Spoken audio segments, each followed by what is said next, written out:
आमदार विकास ठाकरे आपल्याबरोबर आहेत। विकासजी, काल सीबीआयने गुन्हा नोंदवला। तुमच्या महाविकास आघाडीचे विदर्भातले नेते आहेत अनिल देशमुख, ज्यांच्यावरती खरं तर 100 कोटी वसुली प्रकरणाच्या संदर्भात देखील त्यांच्यावरती गुन्हा होता। आणि आता सीबीआयने तत्कालीन एसपी मनोज मुंडे यांना धमकावल्या प्रकरणात सीबीआयने त्यांच्यावरती गुन्हा दाखल केलेला आहे। खरं तर निवडणुका जवळ येत आहेत, विरोधकांना कोंडीत पकडताय का सत्ताधारी सरकार? मला वाटते तसंच प्रकार आहे, कारण की जसे जसे निवडणुका जवळ येतील तसे तसे हे प्रकार वाढत राहतील। आणि मला वाटते की जे काही होत आहे ते जनतेला दिसत आहे आणि जनतेला खरं काय खोटं काय हे सुद्धा समजतं आहे।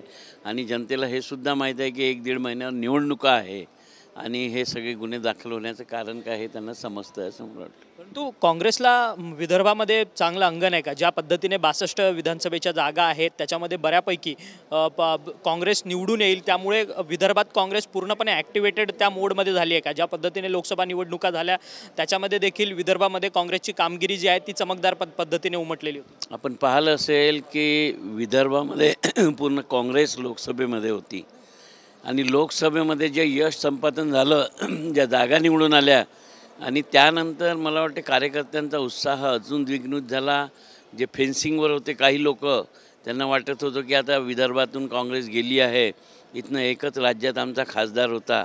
परंतु ज्या विदर्भाने इतके भरभरून खासदार निवडून दिले त्या विदर्भातून भरभरून आमदारसुद्धा निवडून येईल अशी आता अपेक्षा आहे आणि त्या पद्धतीनं कार्यकर्तेसुद्धा उत्साहात आहेत।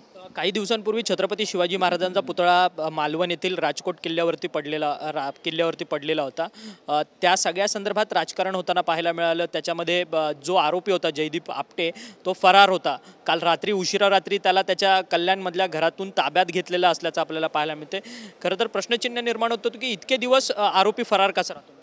मला असं वाटतं की अनेक वेळ आपण पाहता की एखाद्या कोणत्या नेत्याचं हे झालं तर त्याच्याविरुद्ध आंदोलन होतं आणि जर एवढा मोठा पुतळा पडला आणि त्याबद्दल सरकार जर अशा पद्धतीनं कारवाई करत असेल तर मला वाटतं जो दोषी आहे त्याला पकडायलाच पाहिजे होतं। कारण की या देशात अनेक मोठमोठे पुतळे आहे। हा आत्ताचाच पुतळा तुम्ही शिवाजी महाराजांचा पडला आणि तो पडण्यामागे निकृष्ट दर्जाचं काम केलं म्हणून तो पडला आहे हे सिद्ध होत आहे।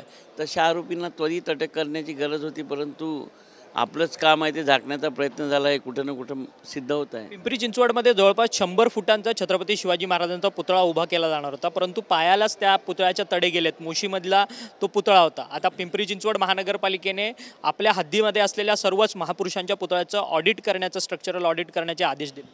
मला वाटतं हे राज्यात जे जे पुतळे आहे ज्या महानगरपालिकांनी उभारले असतील, राज्य शासनाने पुढाकार घेतला त्याचं स्ट्रक्चरल ऑडिट व्हायला पाहिजे। कारण की कुठे हा पुतळा पडून एखाद्याचा अपघात नाही व्हायला पाहिजे, कुठे जीवहानी झाली नाही पाहिजे, म्हणून याची काळजी घेण्याकरता संपूर्ण राज्यात जितके पुतळे आहेत जे मोठे आहेत आणि ज्या पद्धतीनं हा पुतळा कोसळला त्याचं स्ट्रक्चरल ऑडिट व्हायला पाहिजे असं मला सुद्धा वाटतं। खरं तर यंदा तुमच्या संपूर्ण नागपुरातून उपमुख्यमंत्री देवेंद्र फडणवीससुद्धा आमदार आहेत, ते तुमच्या नागपूर शहरातूनच निवडणूक लढवतात। यंदा त्यांना काटेकी टक्कर असेल का काँग्रेसकडून? यंदा पूर्ण विदर्भातच काटेकी टक्कर आहे। विदर्भात ज्या ज्या जागा होत्या आणि आताचा लोकसभेचा निकाल पाहिला असेल नागपूरचा तुम्ही, तर मला वाटते सर्व सीटवर काटेची टक्कर राहणारच आहे। धन्यवाद, तुम्ही आमच्याशी बातचीत केली। खरं तर आज काँग्रेसचे नेते मंडळी जे आहेत ते स्वर्गीय पतंगराव कदम यांच्या पूर्णाकृती पुतळ्याच्या उद्घाटन सोहळ्यासाठी कडेगाव पलूस येथे सोनहिरा सहकारी साखर कारखान्यामध्ये जमणार आहेत। आपण पाहू शकतो की काँग्रेसचे नेते जे आहेत ते सध्या आता या सगळ्या कराड येथील वीट्स हॉटेलमधनं आता बाहेर पडताना पाहायला मिळतात।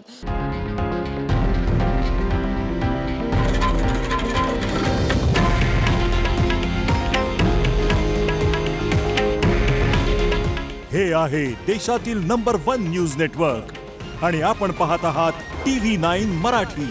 काळजी तुमची, हित महाराष्ट्राचं।